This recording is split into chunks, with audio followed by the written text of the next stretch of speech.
Some dare call it conspiracy.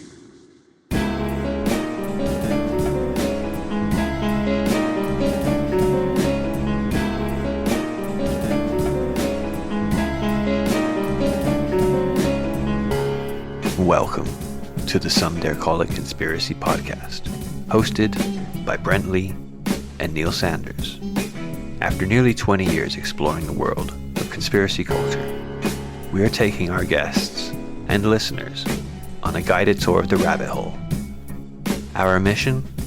To discover where the truth lies.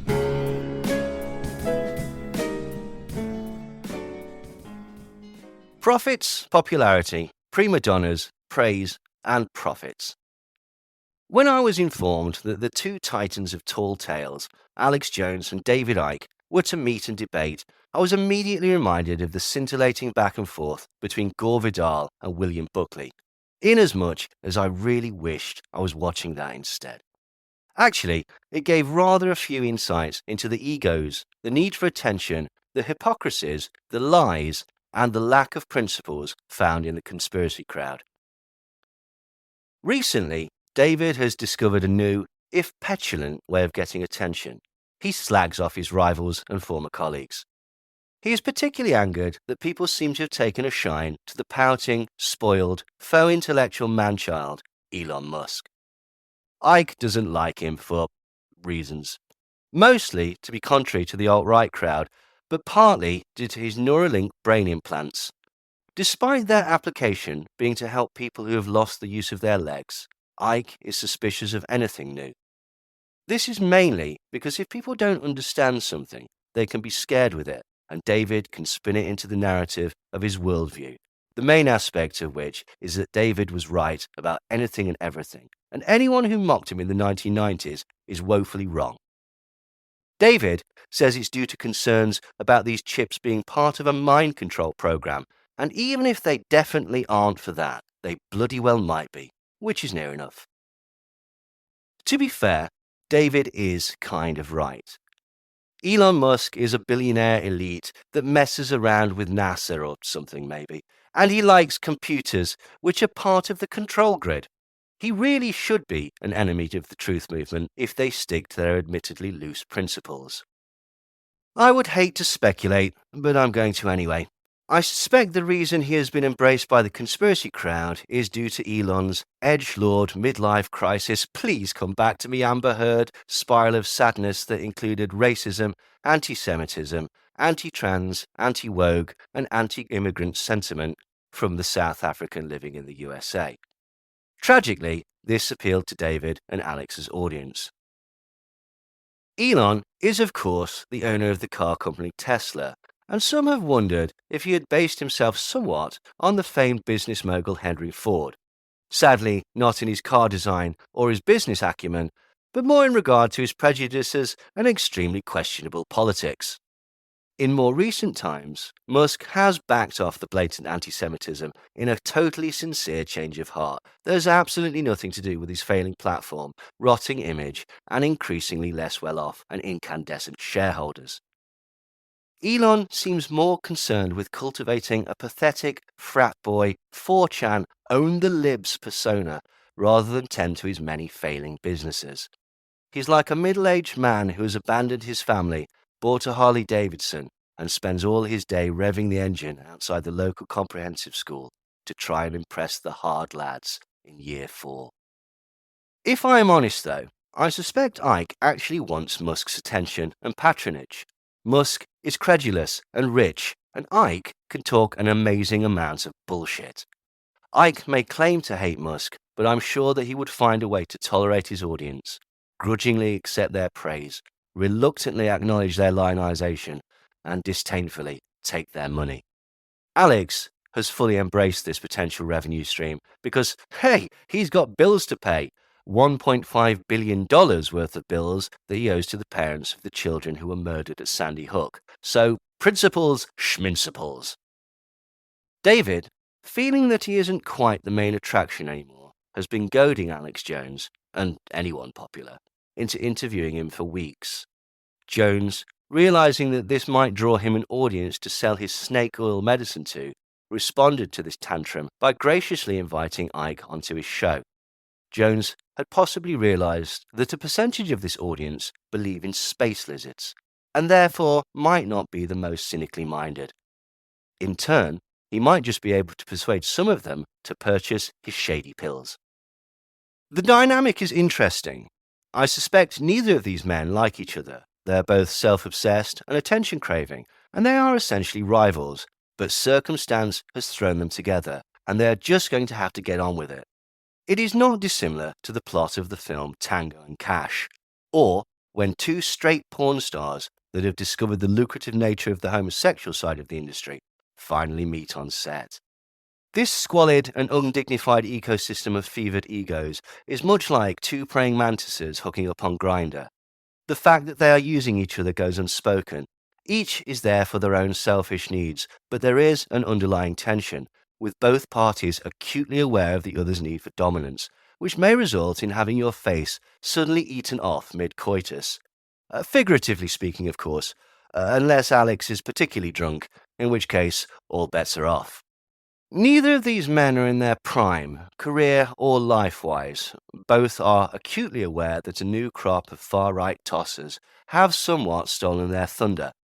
Alex has embraced this and tried to get along with this new crowd to varying degrees of success. David has basically said that everybody but him is a massive twat that has no clue about what is really going on. It's a bold stratagem. We can only wait to see how it plays out. Ironically, the news that these two were meeting was only temporarily the biggest thing on the internet. At the same time, it was announced that two even bigger shits would be circle-jerking each other off disguised as journalism in an even more distasteful and obvious attention and revenue farming exercise. Tucker Carlson, the man with the face of perpetual bewilderment, had secured an interview with dictator, war criminal, and hero to incels everywhere, Vladimir Putin. Decent journalists end up dead in Russia, usually via the window of a high-rise building, so I am sad to say that it is an absolute certainty that Tucker will emerge completely unscathed from this interview. Many journalists have approached Putin for interviews. John Sweeney, when he doorstepped Putin with a question, was punched in the stomach by one of his hired thugs. One wonders quite why the butcher of Grozny was so willing to have a tete-a-tete with the veteran of government propaganda, whore for Fox News, and latterly the preppy face of white supremacy, Tucker Carlson. Who can say? It seems obvious that Tucker will literally do anything to keep his tragic brand relevant. He's gone all Lord Whore, but that should probably be spelt with a W and pronounced Lord Whore. Jones realised this and desperately started trying to ride Tucker's coattails. Icke stuck to his guns and simply raged at everyone and everything on Twitter, telling them that COVID was fake and that he was some sort of serologist Nostradamus. He and his acolytes amused themselves by continuously posting videos from the 90s in which he makes a number of predictions, namely a world central bank, a world government, a world currency, and a world army. Oh, and a fully compliant population controlled by implanted microchips. None of which have come true. Jones was recently interviewed on Tucker's Twitter show, a show Carlson started after being fired from Fox News for costing them hundreds of millions of dollars with his lies about voting machines. Getting kicked out of Fox News for lying is a bit like getting kicked out of a ballet contest for doing a plie. Fox News is a cesspit, and the fact that Tucker is too toxic for even them speaks volumes. Since his departure from the Murdoch propaganda network, Carlson has set up his own disinformation program where he can gleefully rattle off fascist and racist talking points, safe in the knowledge that Sissy SpaceX, Space Karen, he of the numerous shit leather jackets, Elon Musk, gets all excited for edgelord white supremacist content like a 13-year-old who has discovered his older brother's Derek and Clive CDs. Previously, Tucker has interviewed known liar, fraudster, and sexual assault enthusiast Donald Trump, suspected and probable liar Larry Sinclair, who claims to have had crack-fueled sex with Barack Obama, and also known liar Alex Jones. Carlson was never really respected, but at least he used to have the appearance of legitimacy. Now, Carlson is one of the pantheon of paid liars that rile up the ignorant with lies designed to terrify and titillate at the same time, that seem to occupy Twitter in the same way that a tapeworm might occupy someone's bowels. He has less integrity than Burke and Hare. And that's where Twitter is at the moment. It's an arms race for who can garner the most hate-filled followers, a puerile, populist popularity contest with the occasional porn bots thrown in. So even before it began, this meeting of mangled minds was already upstaged. However, at separate times, both Icke and Jones have claimed to have an intimate relationship with none other than God, both claiming to be prophets sent on a mission of truth by the deity himself. So perhaps they can call in a favour and have him drop in for a cameo, provide an appraisal of their respective missions, or at the very least do some insignificant miracles. As it transpired, the Tucker-Putin interview turned out to be rather a damp squib. It was certainly watched a lot, but it failed to destroy the Matrix or own the libs. In fact, it was actually really, really fucking boring.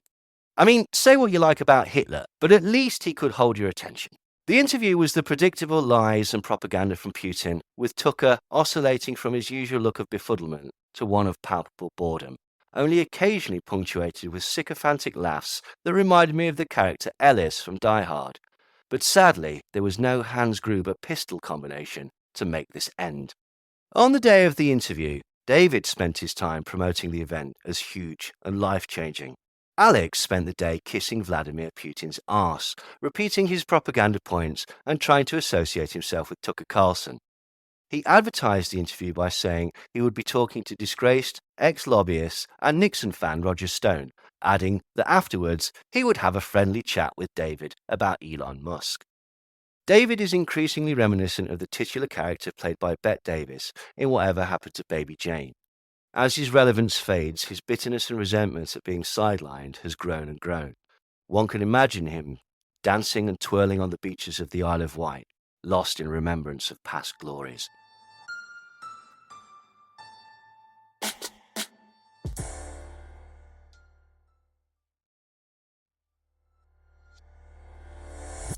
The world-changing event was supposed to begin at 6 on the dot. 5 past comes and goes, and Alex is still blathering on with Roger Stone. At about 10 past the hour, Alex segues into the David Icke debate and immediately begins throwing subtle shade David's way.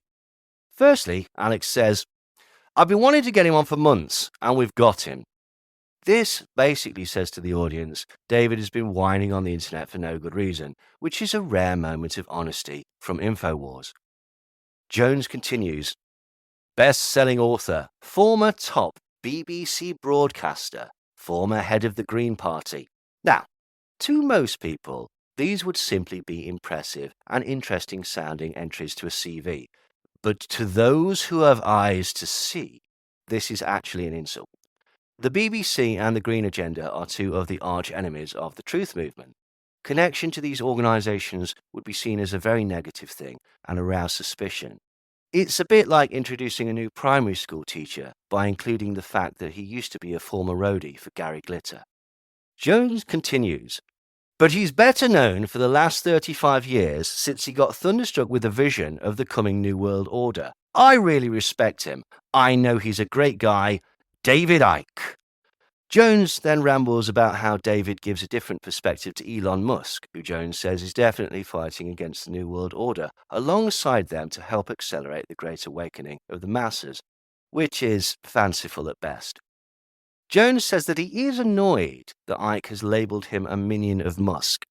Icke hasn't said this exactly, but he has accused Alex of pandering to Elon Musk, which is true. There is a whole swathe of sycophantic parasites who are kissing Musk's arse in an attempt to curry favour and grow their brand.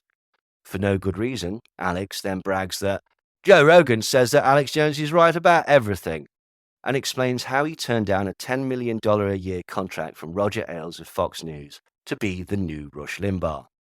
Alex then says Twitter is a good tool, but he's not going to put on knee pads and give Elon Musk a blowjob. He says that, but Jones does owe an awful lot of money to the parents of Sandy Hook, so let's wait and see. Also, why did his mind go directly to the need for knee pads?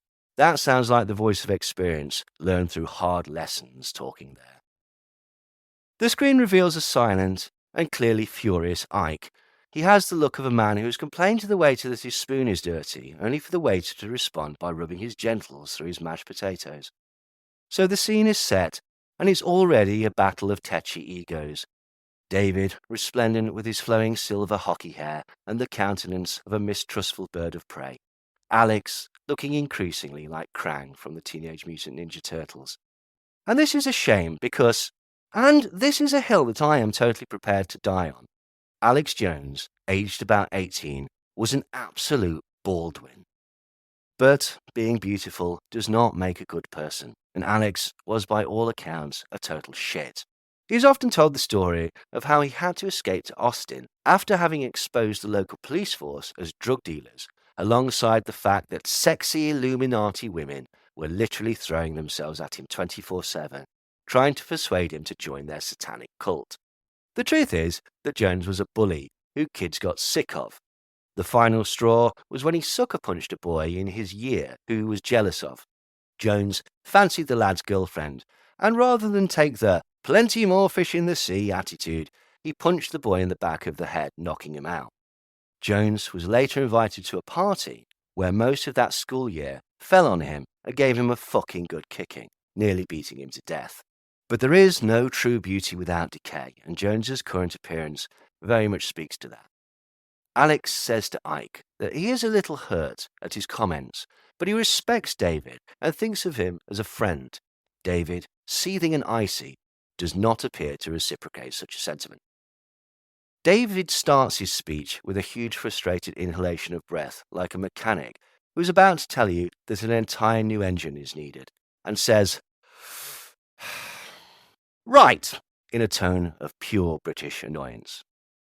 "I'm not saying don't use Twitter, I use it," says Ike, somewhat dodging Alex's concerns and implying that if he does something, then it's perfectly okay. There has become a mainstream alternative media which dominates the airwaves. I mean, he is right, but it does appear that his main gripe is not the content of their information, as much as the fact that they get a larger audience than him. David then tells a pointless, self-aggrandizing lie. "When I started, there was no alternative media. I watched it emerge." This is nonsense. There was Mae Brussell. There was Gary Allen, who influenced Alex.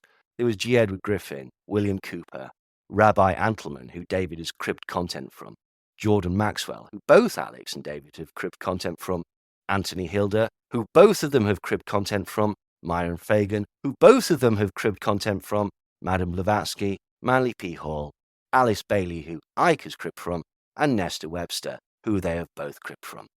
Although, to be fair, few of them are on Twitter, hampered by the fact that they're dead.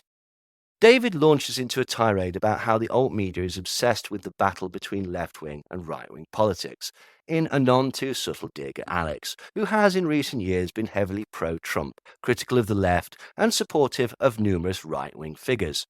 David himself has also taken this position, but recently he slagged off Trump a bit, so I assume he hopes people will forget his anti-trans, anti-immigration, and anti-woke sentiment, his Holocaust denial, and his pro-Brexit viewpoints. But Alex isn't playing this game, and so he butters Ike up. "It's a false dialectic that you pioneered exposing." Ike looks genuinely shocked at the compliment, and he stumbles his words before explaining that above the left and right is the cult.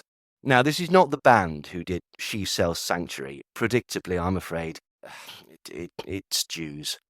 Speaking of the band The Cult, this highlights another hypocritical aspect of the conspiracy crowd: selective significance, and a willingness to simply ignore facts if they don't fit.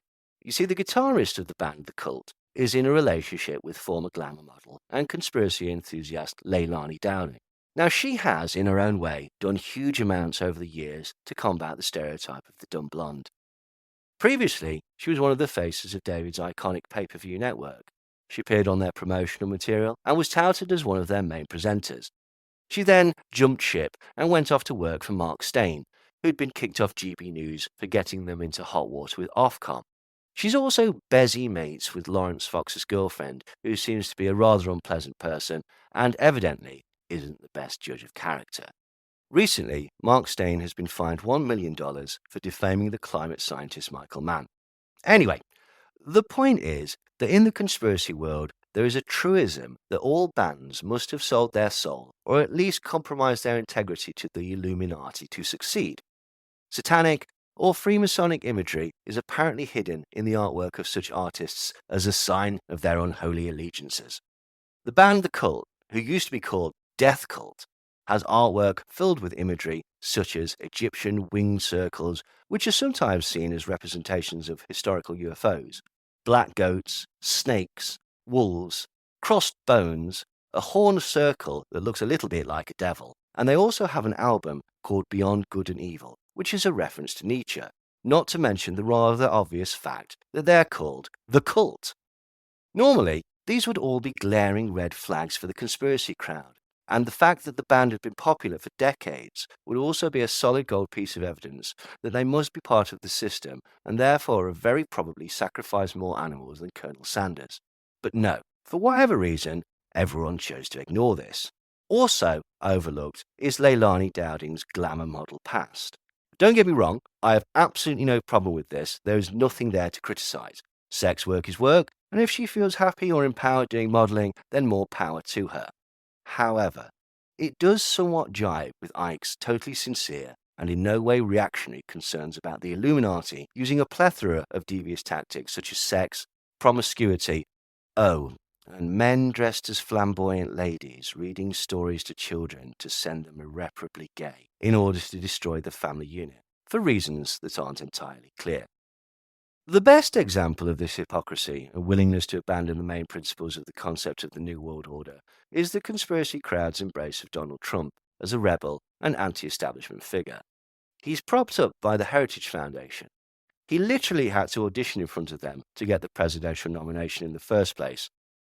But he did say that he hated Hillary Clinton, despite being a former friend and them being related to one another. And he did mention the deep state, despite being backed by the oil industry, think tanks, and the Kochs. And he says racist things to own the lips. So they decided that the known liar and billionaire was in fact one of their own. Trump is such an arsehole that my only hope is that this abhorrent behaviour will one day be explained as a necessary cover for his true identity. Batman. Think about it. Trump has the resources to secretly fight crime, and on the surface, he's such a selfish and useless waste of skin that he's absolutely the last person that you would expect to be Batman. We can but hope. David himself is also guilty of selective outrage. For years, he has stated two things. One, that anyone who works for the BBC is part of the establishment and are in on the plot, and probably some type of satanic bastard too.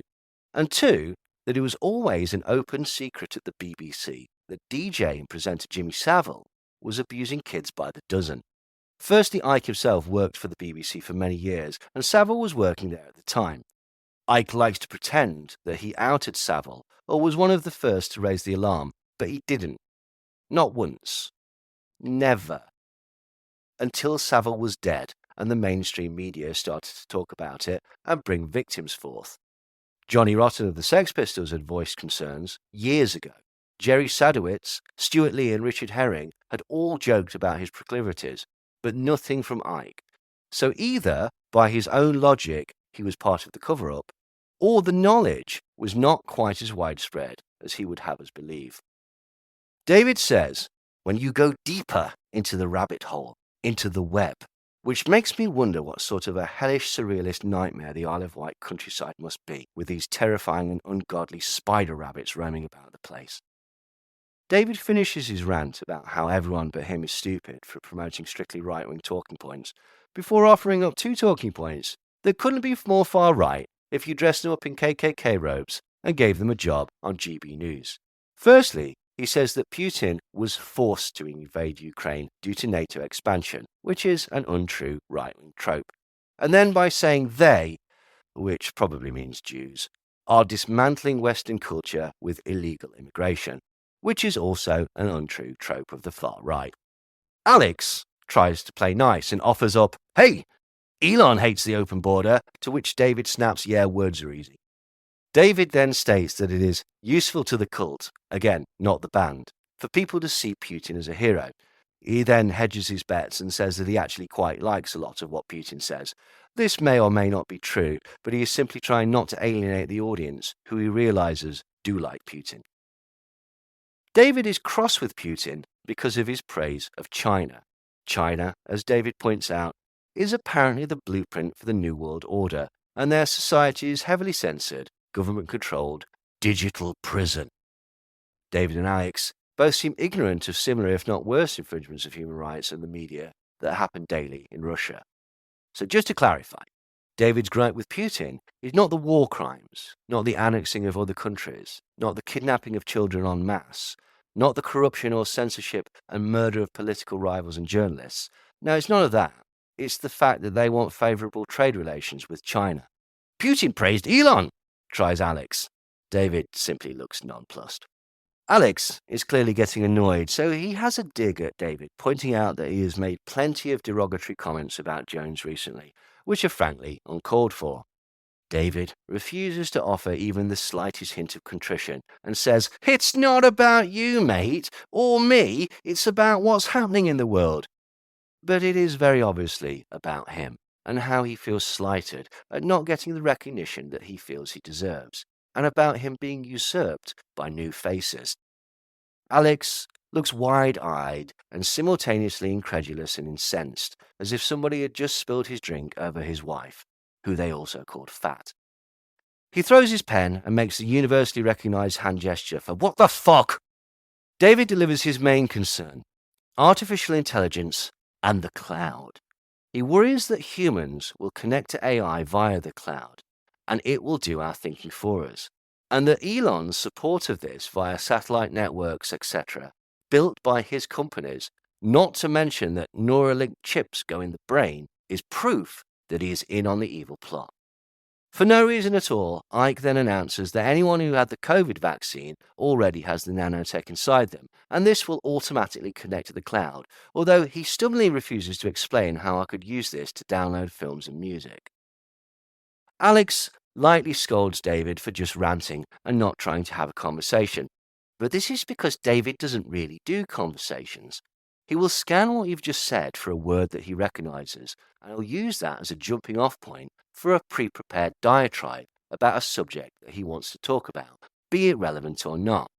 He's very much like an improvisational comedian, similar to Sandy Toksvig, only he's shit and painfully not funny, similar to Sandy Toksvig.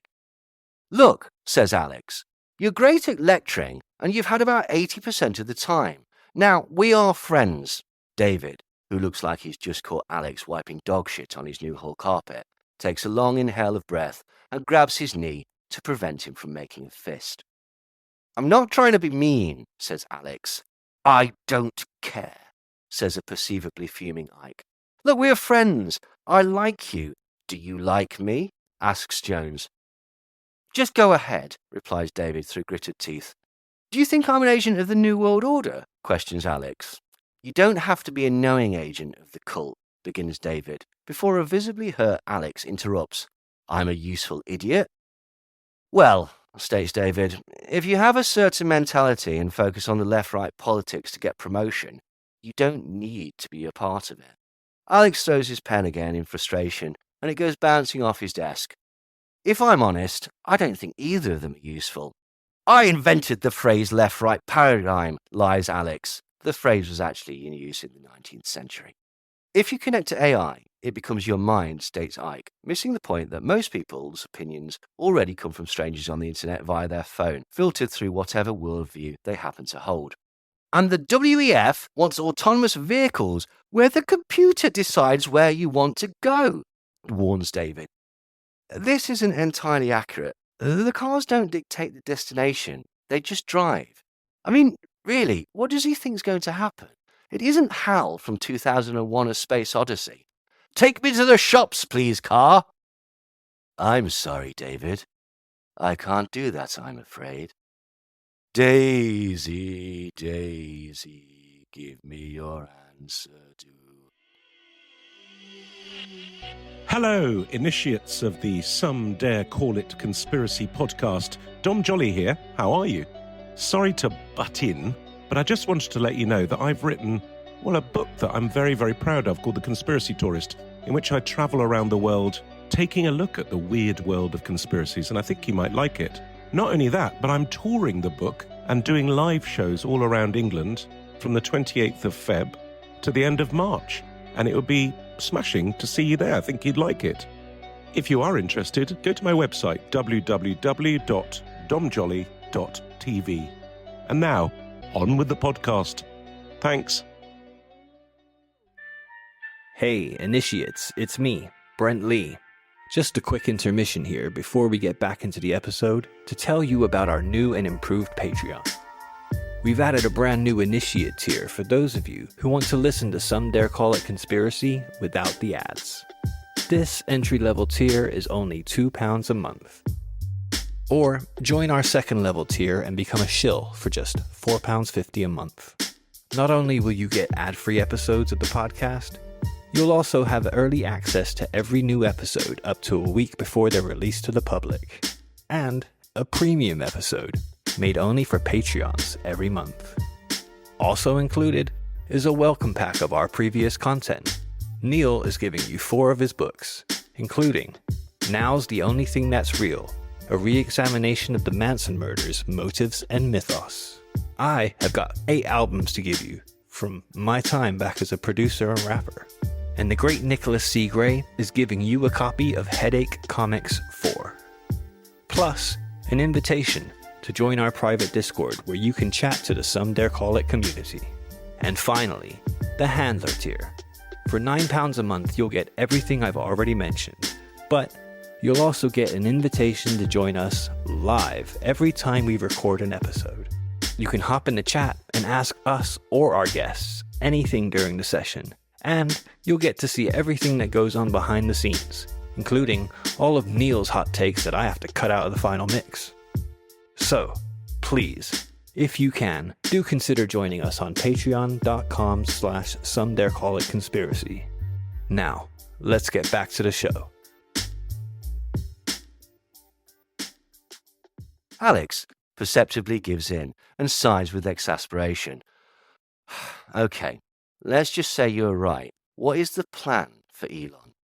David ignores him and goes into a pre-prepared rant about how far-right Dutch politician Eva Vladingerbroek used to be suspicious of Elon Musk, but now is a big fan of his.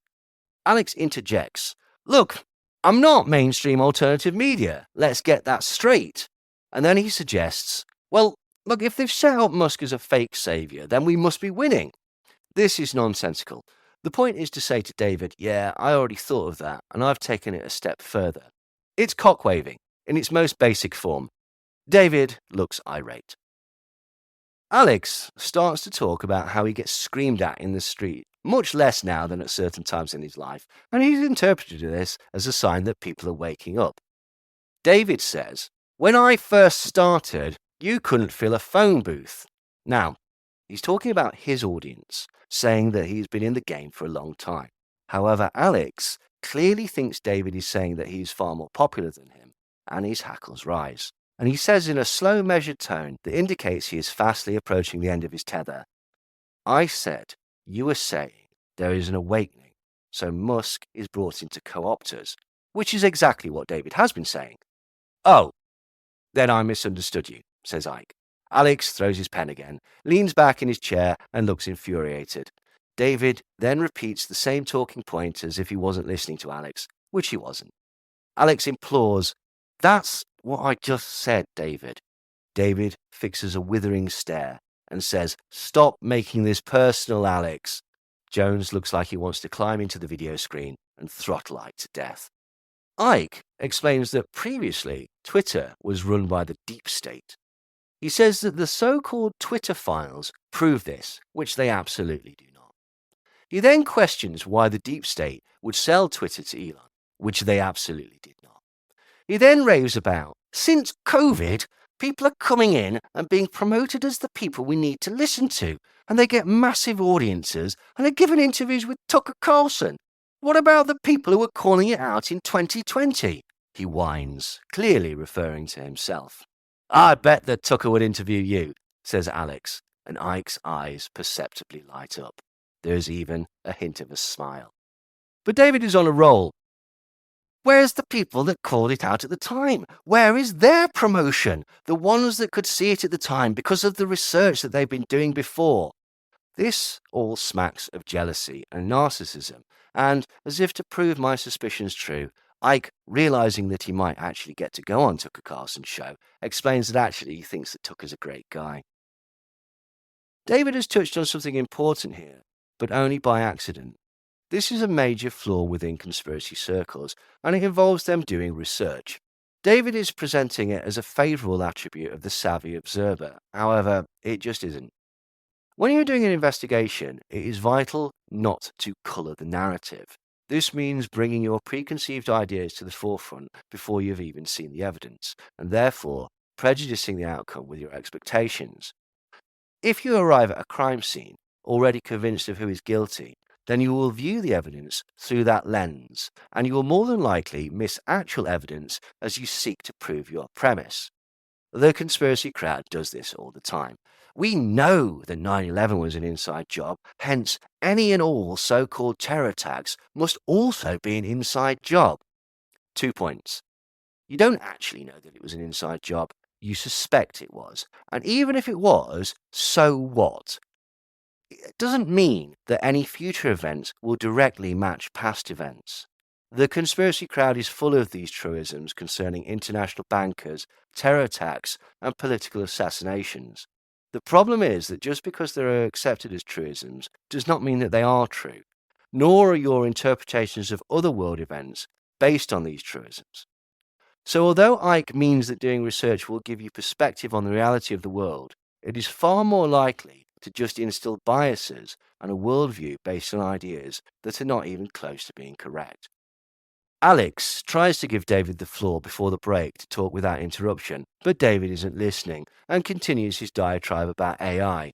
Alex looks like he wants to kill David and does the finger pyramid of contemplation in an attempt to calm himself and prevent him from putting his fist through the desk. David says that AI will create unthinking hive minds that just go along with what they've been told, overlooking the glaring irony that this perfectly describes his cult leader-like relationship he has with his followers and fans, apart from the ones who died from COVID because he told them that it didn't exist. Alex tries again to give David the floor for the remaining few minutes, but David is still ignoring him. So Alex tries to find common ground. So Elon is the good cop, and Gates and Schwab are the bad cops. Icke ignores him again, so Alex holds up pages of what look like tweets. I'm not going to be an asshole and read all these things that you said about me. David interjects that Elon Musk is a frontman for the cult and a great salesman, but I have to say that I don't think his shareholders would agree with this sentiment. Alex gives David the floor for the final 10 minutes, and he starts on a speech about how Elon is a generally bad bastard and a frontman for the cult that secretly rules the world. After 2 minutes, David runs out of steam, and there is an embarrassing silence for about 30 seconds. "Where's Alex?" asks David. "Is he away from his desk?" Alex is away from his desk for some reason, and a clearly annoyed Icke is told to keep going by the producer.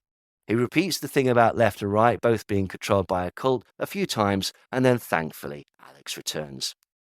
Alex reappears on the screen. It's entirely unclear if he's nipped for a drink or a line, or he just had to go and punch some walls, but he offers up, "Hey, I've been invited to the Global Government Summit." "They're trying to co-opt you," says an unimpressed and dismissive Icke. David then claims, "The old media questions everything, and they don't eulogize anybody, and it doesn't think of anyone as a god. They definitely do not do the former because of the fact that they absolutely do the latter. People look to icons of the scene such as David and Alex for guidance. Some even live their lives in accordance to their teachings, and that's why it's so important for them to be humble and accurate in what they say. But they both self-aggrandize and express bitterness and not getting a fair amount of praise, like a mix of Caligula, Morrissey, and Mariah Carey. As for accuracy, they have a tendency to be like pissed stormtroopers from Star Wars, not the Nazi kind. Well, actually. Anyway, there is a special class of superfan of Alex and David that truly buy their bullshit unquestioningly. This is an elite group, Their absolute biggest fans, who never point out prior inaccuracies, ignore contradictions in the message, disregard predictions that have not come to pass, and shower praise and affection on the pair regardless. These are the absolutely sold, those completely hypnotized with the image and in no doubt of the pair's position in history. These are the ones who buy into the ideology and information presented to a sometimes dangerous degree. A small mercy is that it is they themselves that happen to be their biggest fans. Alex and David, like jazz musicians and James Corden, are far greater fans of themselves than even their most committed audience. After the break, Alex tells David off again for lecturing, but David is having none of it and starts to talk about how the world is really a simulation, a hologram. Reality as we know it isn't real. Now, this isn't actually a new concept, and despite what David might have you believe, he most certainly did not come up with the idea. A lot of stuff that I got ridiculed for, now science is catching up, says David.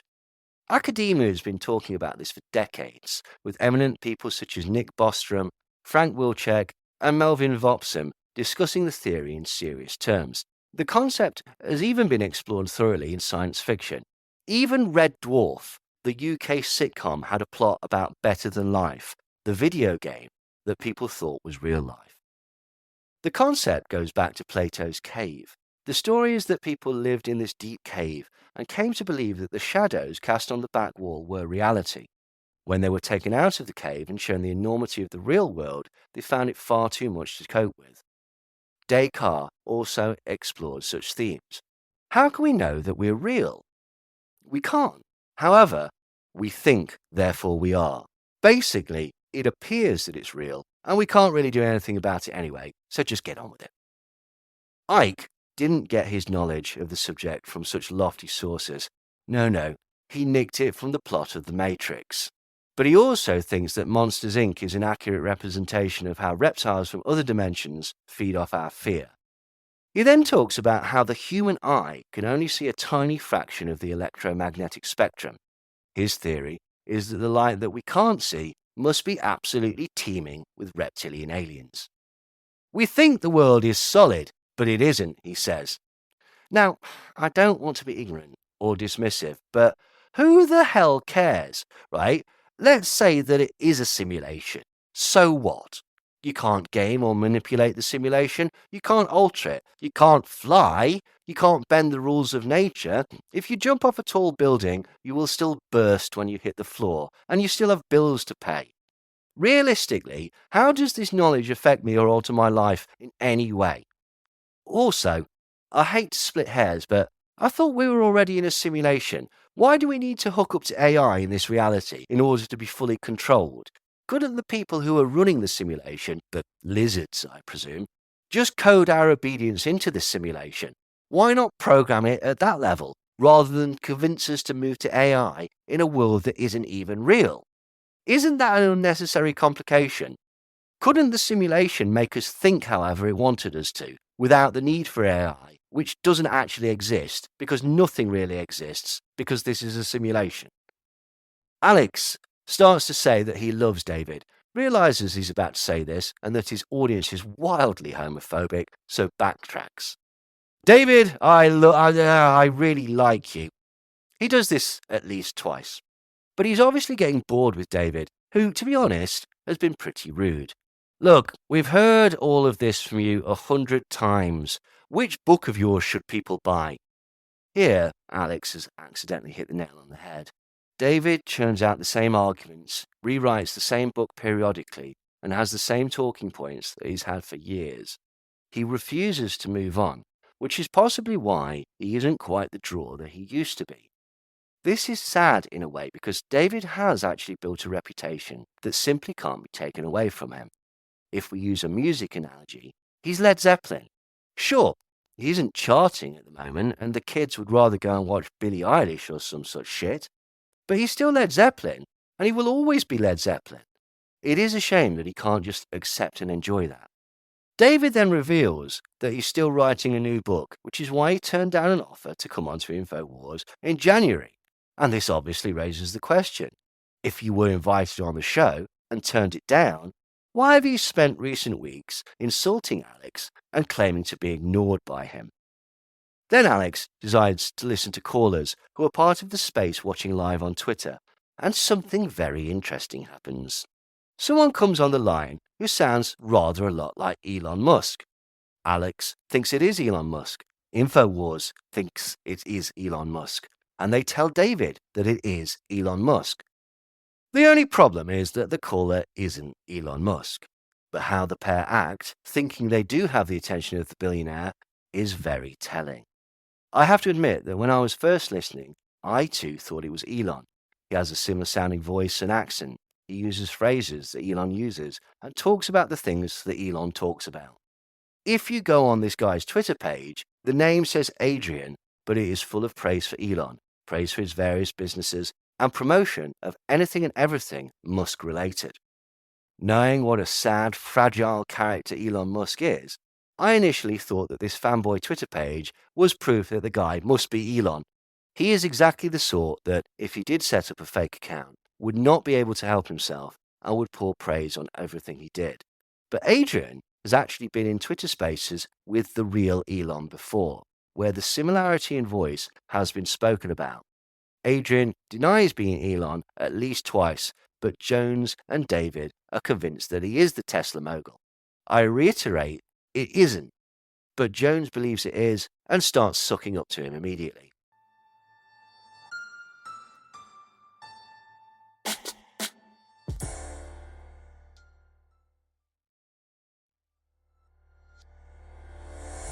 Adrian, who isn't Elon Musk, starts by explaining to David that the hive mind he fears is already here because we all have smartphones connected to the internet. We're already connected to the AI, so to speak. And he is right, of course, because people do get their opinions from sources on the internet, often not based on what is true, but on what they would like to be true. Alex is beaming and asks hopefully, Is this Elon Musk? It sounds like Elon. Adrian denies this emphatically. No, I'm just weird, he says. Adrian then drops a bombshell. He says that people have only really been talking about simulation theory since the Matrix film came out, and furthermore, that most people who subscribe to this theory due to the film haven't really understood what the film is about. Both of these things are absolutely correct. He explains that the twist in the film The Matrix is that there is no reality. Even when they supposedly break out of the Matrix so that they can live in unattractive grey flannel clothes in caves underground, they're still in the Matrix, just another level of it. That's why Neo is able to use telekinesis against the machines in Zion, which is supposedly the real world. Adrian then totally undercuts David's point. Let's say it is a simulation. So what? Are you going to break the simulation? Wouldn't that be suicide? He points out that wouldn't it be better to just make cool shit and make this simulation better if it is a simulation, and that breaking the simulation would surely result in the mass murders of others. Alex looks absolutely thrilled. David looks slightly nervous. Look, says David, is it better to know about reality or to stay in ignorance? What people do with that knowledge is up to them. This doesn't really answer anything or help in any way. And what the hell are we supposed to do with that information? And frankly, why should we give a shit? Adrian says that all augmenting humans to AI will do is speed up the process that we have now, and points out to David that perhaps technology could help us see the electromagnetic spectrum that is not currently available to human eyes. This would actually be problematic for Icke, because if that space isn't chock full of lizards, then it would seriously undermine everything that he's been saying for decades. A problem with this that is not brought up is what is considered transhumanism or augmentation in the first place. Are glasses augmentation? Are hearing aids augmentation? Is a prosthetic limb transhumanism? At what point does it stop becoming useful and start becoming scary? Alex suggests that opposition to Adrian's view is that of a troglodyte. He doesn't believe this. He's also ranted against transhumanism for years, but he thinks that this man is Elon Musk, so he's perfectly happy to call David a troglodyte in order to suck up to the billionaire, who he wants to be friends with. Is this Elon Musk? Asks David. No, 100% not, says Adrian. Because I've been told in the break by your staff that this is Elon, says a confused David. He needs plausible deniability, says Alex, not realizing that this really isn't Elon Musk. So let's just pretend that it's Elon, he says, with a grin like the Cheshire Cat. Adrian says that all AI will do is make the services we have now easier and quicker, and it might actually help us evolve. Sure, there will be risks and safety concerns, but we could talk about them sensibly. But this is not doom-laden enough for David, who says AI is designed to take over and replace the human mind. Again, I thought we were in a simulation. Why would this step be necessary? Anyway, Alex, who we must remember thinks he's talking to Elon Musk, says that he now thinks that augmentation is a good thing. David looks panicky and delivers a rather disjointed response. It's about where it's meant to go. Kurzweil said this. It goes to the point where your perceptions are delivered to you, and they aren't your perceptions. They're your sense of reality. And this is a very dark and dangerous road. It's not one that I want to live in. But Adrian is not swayed by this. So it's not the tech, but who sets reality, he asks. A gruff David responds, our senses are controlled. Adrian stumps Icke by asking the simple question, how is this actually a bad thing? And Icke looks stunned. Adrian continues, how is it a problem if perception is delivered to us? How is this actually a bad thing? Surely it's only a bad thing if our perception is false and it benefits someone else. How we would know any of this is another story. David looks like he has never thought of this and struggles to mash together a barely coherent response. Now, you must remember this is the crux of David's recent theories and has lately underpinned much of his work, but it appears that he's never considered these questions. Exactly that! Augmented reality. You can stick that in a dark place from my point of view, but I'm 72, coming up.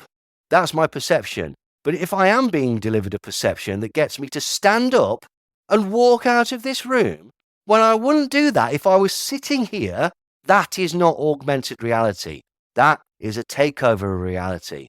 And if you were a force who wants to control the people, then, raising his voice, what are we talking about, Alex? In terms of the global cult and the non-human entities working through it, and the World Economic Forum and all these people, they're seeking to dictate our sense of reality. So, that's the lizard's ultimate plan. To get us to stand up and walk out of the room when we were previously sitting down. Those insidious, shape-shifting bastards. So, when you go into a room and totally forget why you went in there, is that the lizards doing that? So, it's aliens controlling reality, says Alex. I haven't seen any evidence of this, chips in Adrian. This is Elon Musk, states a positively giddy Alex. Bringing facts to a debate with David Icke is like bringing a tank to a knife fight. Icke looks like a man who has just cut into his beef Wellington and discovered that it is filled with hospital waste. Look, is this really Elon Musk? Because this is just playground stuff. He then goes on to explain that aliens are interdimensional, and then I presume, as a dig to Elon, says, going to Mars is easy. He then has a dig at Alex, simply not being able to help himself. Look, Alex, you spent years, I've spent years, decades really, researching this. The plan is a dystopia based on AI. They admit it. They, whoever he means, most certainly do not admit to this plan. Alex then cuts David's microphone, but he doesn't tell him, and Icke can be seen furiously mouthing something in the bottom corner of the screen. But Jones couldn't care less. He wants to talk to his new buddy Elon Musk about AI. Do you know what paperclip theory is? Asked Adrian. Yes, I do, but explain it to the audience, lies Alex. Paperclip theory, roughly, is we design an AI machine to make paperclips, and when he runs out of raw material, it destroys the world, turning anything and everything into paperclips, as it was programmed to. The point is to put safety checks in place to ensure technology doesn't run wild. Basically, Adrian is saying, I'll probably be fine. And that's perfectly good enough for Alex. Alex cuts back to a bewildered and frankly broken-looking David and offers to give him the last few minutes they have on air. Icke has the dejected and confused look of a man who genuinely thought he was invisible, being handcuffed and led away for lewd behaviour in the shallow end of a municipal swimming pool. I actually felt a bit sorry for him. He's been upstaged in the interview that was already upstaged by Tucker Carlson, which he only got by complaining on Twitter that he was being upstaged by everybody on a regular basis. I'm exposing an agenda to replace the human mind with AI. It's the cult's agenda. I've written about it for years. It's a takeover of human perception, previously done through information and in the future through more sinister interfaces. Alex cuts David off mid-sentence and goes back to Elon. Okay, bye mate. Thanks, says the disembodied voice of Icke, sounding genuinely hurt. Adrian is dealing with something at home, food boiling over or something, and this allows a previously unheard participant to start ranting about how we all need God and that Elon is going to put a mind control chip in everyone's brain. Alex cuts him off. Usually, this would be exactly the sort of thing that Jones is worried about, but principles are nothing when you have the opportunity to hang out with an extremely rich guy.